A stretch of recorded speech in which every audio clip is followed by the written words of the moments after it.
Hi, today I'm going to talk about my student norms.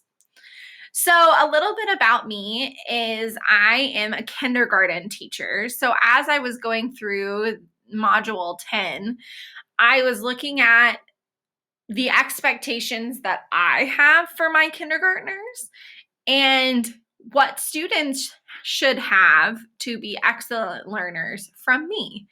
And I think that's something that I don't think about very often is what are my students' expectations? And so through this presentation, I'm going to share what expectations my kindergartners, 5 and 6-year-olds, have for me. Okay, so number one is relationships. And I think this is the biggest one that my kindergartners think or know that I need to have with them. I'm their first interaction in a school setting a majority of the time. A lot of my kindergartners don't have preschool.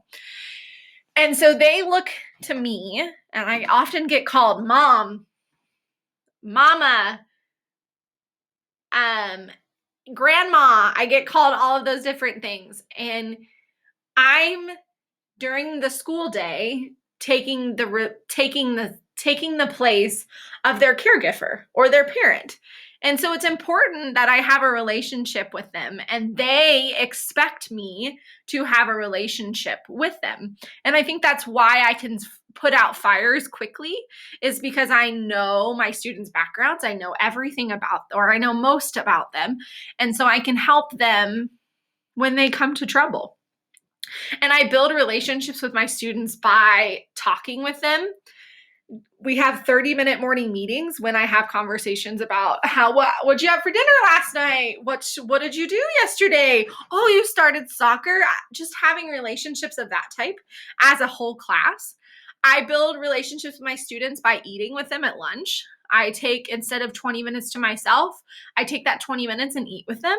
I learned so much about dinosaurs and all different types of things that they enjoy.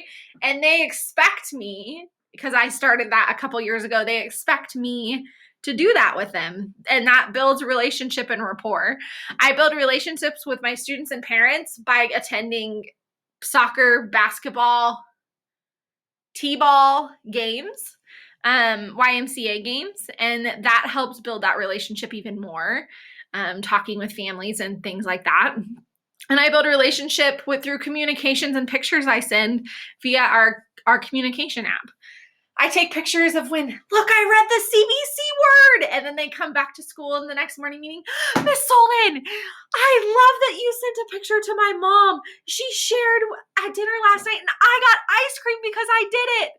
Building that relationship is so important. And that's something as a kindergarten teacher that you can't get anywhere without having a relationship. And kids expect you to build that relationship. The second one is relevance. Relevance, how I build relevance in my kindergarten classroom is at the beginning of every lesson, I state what we're learning and why it's important. And normally I state it in an objective format, but a lot of the times I bring out my puppet, Mr. Whiskers, it's been a while, Mr. Whiskers, and we share, what are we learning today, Mr. Whiskers? And we talk through what we're going to learn, and then we start the lesson. Sometimes Mr. Whiskers stays for the lesson, and sometimes he doesn't. So my students expect to see Mr. Whiskers, and they expect to know what we're learning about at the beginning. The third one is time. In kindergarten and at my grade level, my students expect for me to keep the schedule the same. So if we do reading centers at 9 o'clock to 10 o'clock, then that's what we're doing every single day. And if I deviate from that, my students hold me accountable for that learning. If we have snack at 10:10 and I don't have snack ready at 10:10, my students are very angry with me. So I keep the schedule consistent, and that way they're able to learn independently at different times because they know what the expectations are. We're doing whole group. I'm going to sit here and we're going to work together. She's going to show me. We're going to do it in partners, and then we're going to be independent. My students know the expectation of time and what each lesson consists of because it's consistent throughout our entire day. 4 is timing. Due to kindergarten being the basics, I keep things in the same learning sequence throughout the entire year. Now, if you were in upper grade levels like 5th or even middle school and high school, I could see where you could deviate things and learn in different sequences. However, with my grade level and what we learn in kindergarten, it's important that you start at the basics of letters before you start reading CVC words. It's important to start learning the basics of what the number 1 is before you start adding. And so I understand in upper grade levels that you can definitely move those around. And I would expect you to move those around. Play. It's number 5. In my classroom, every lesson is the I do, meaning I show them show them the skill. We do it in partners using Kagan activities or coaching. I'm the coach, I'm the person learning, and then we switch. And so they have the ability to fail or they have the ability to get coached. And then you do. It's independently by themselves showing me what they learned. And it's okay to fail. It's okay to not do it perfect. And in my classroom, we have the philosophy, and if you ask them, they'll be able to tell you, it's okay as long as you're trying. Right? It's okay to fail, but as long as you're trying. And kindergartners need to know that they are trying, and that's what's successful. And they expect me to build them up and help them through that process because it's their first experience. Practice. In kindergarten, we introduce a skill on, let's say, on the beginning of a module, and then that whole entire module, it could be a week, it could be a month, it could be 2 weeks, we work on that skill and we practice that skill. So practice is given because we are the basics of education. We're the ground floor, we're the foundation. It's important for us to start and build upon that skill. And my students are given extra practice during center time, during small group reading centers. Let's say they learned the skill beginning sound, and they're in the green group because that's the group that needs the skill beginning sound. Then they are given 10 center choices and trays of beginning sound activities that helps them practice in different ways. So it could be building a puzzle of of beginning sound. It could be stamping letters of beginning sound. There's different ways and different centers that meet that skill and meet that child's needs. And my kids expect those choices. They expect to do what's best for them. Oh, that looks like it's dinosaurs. Miss Soldan has a dinosaur game. I want to play it. And they go play based upon the choice and the practice. They're getting practice of the skills in a fun and exciting way. Choice. My students are given multiple opportunities to show what they know. When I grade, it's more of observation grading in kindergarten than it is paper pencil test grading. My students are given throughout that whole module are given several choices for me to observe them understanding the curriculum. And during center time, they're given choices to pick what best suits them.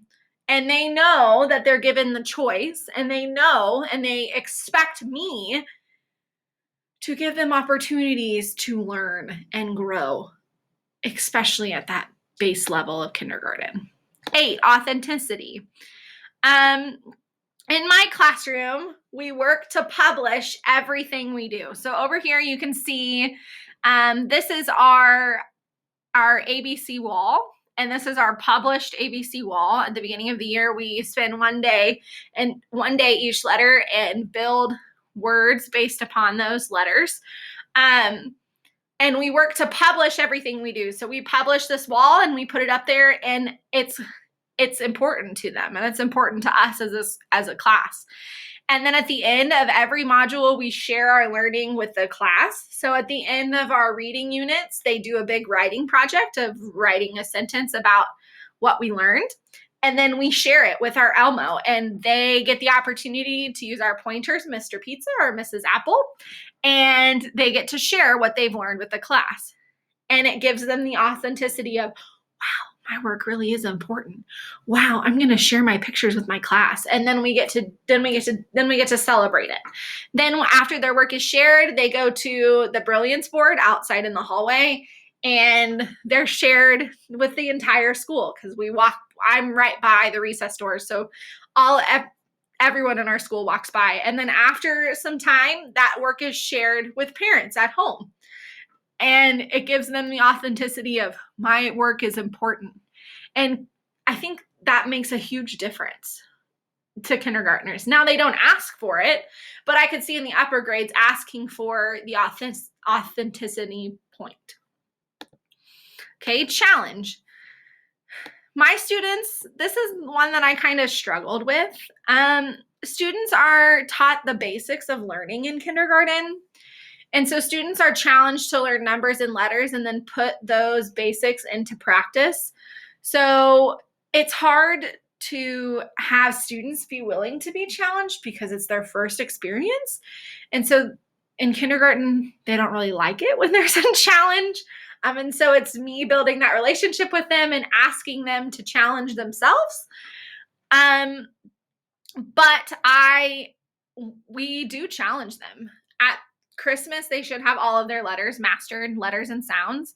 And then after Christmas, we start reading and blending CVC words together, like pop and bat. And in math, we start at the very beginning of the year with identifying numbers.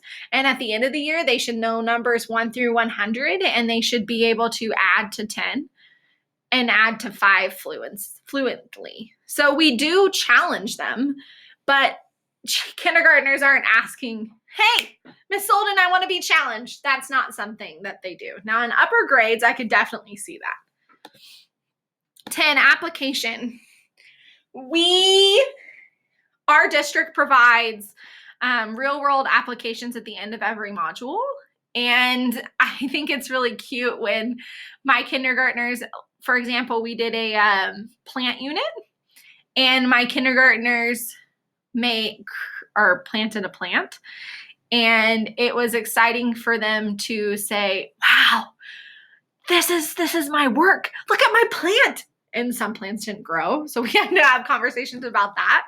But they had real world applications at the end of that, and they were able to applicate their learning to something and make it grow. So here's my reference. I hope you enjoyed my presentation.